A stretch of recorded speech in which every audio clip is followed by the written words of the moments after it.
All isn't right. All isn't wrong. All is just all. It's as simple as that, really. There is no perspective to see this. That which is seeming perspective is the all, appearing as perspective.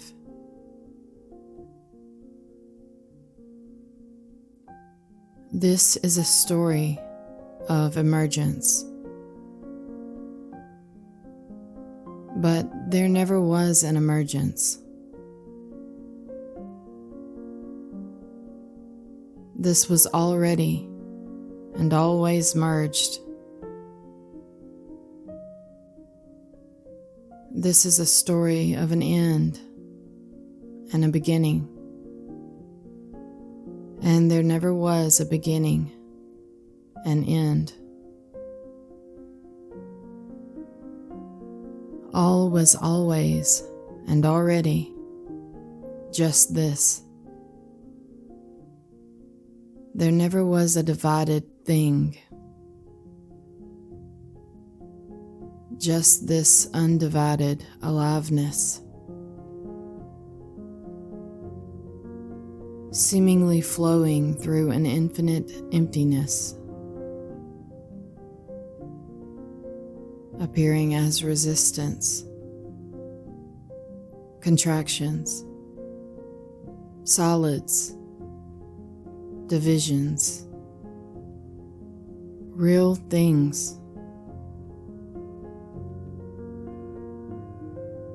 Nothing was ever outside, beside, up, or below. It was always infinitely merged in this infinitesimal field of possibilities.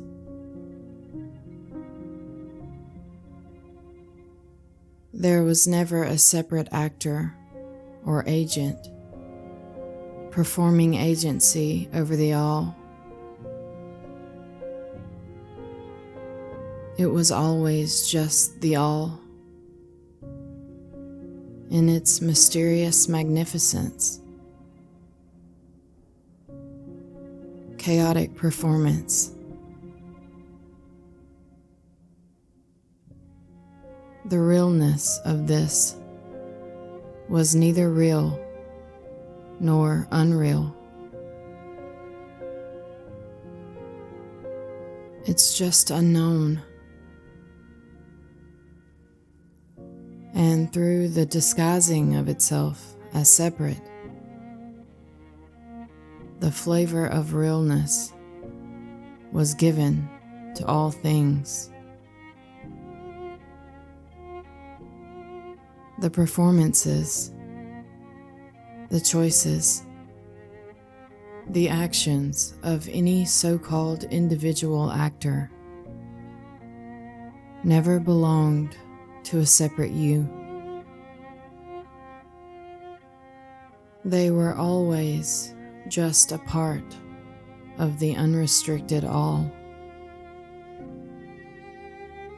belonging, all accepted, all allowed, all intimately embraced. Nothing ever went astray. Nothing ever didn't belong.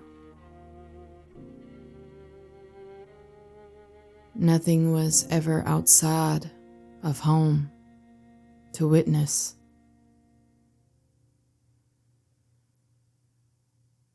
This expression means nothing for anyone. It's not being expressed for a purpose or to bring about anything. The message can appear to be a calling to see this. But there is no intention for this. It can't be seen, not known. It's just this, just the isness of this.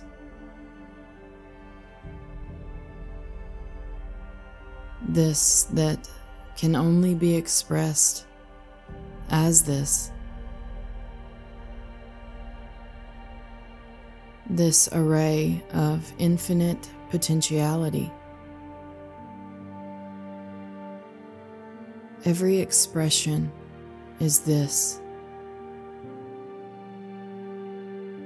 And yet some expressions seem to behave as more separate, real or truth. There is nothing of the sort here. And yet through the speaking of it is a sort of stepping back into the play of separateness. Words will always seemingly convey division.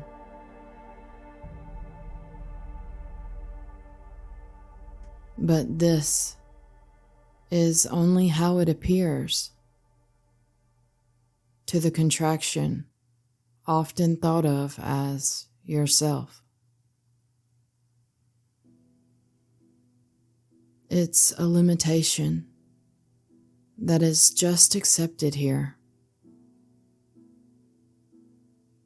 but enjoyed.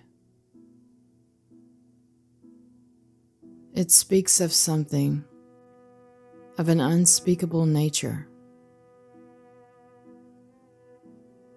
an unspeakable truth that can't be known as any kind of definite truth.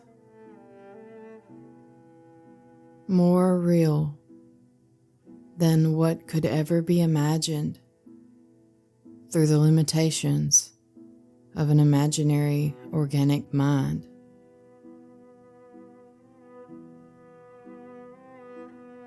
Those who scream out, "It's the mind," or the brain,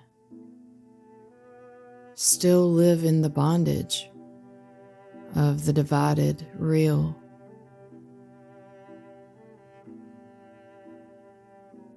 This is such a limited perspective of no interest. It's not what is remotely being expressed here.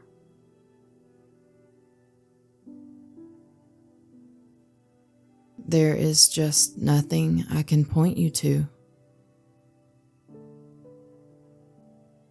It's not over there or in the skull. It's not any scriptures or even this message.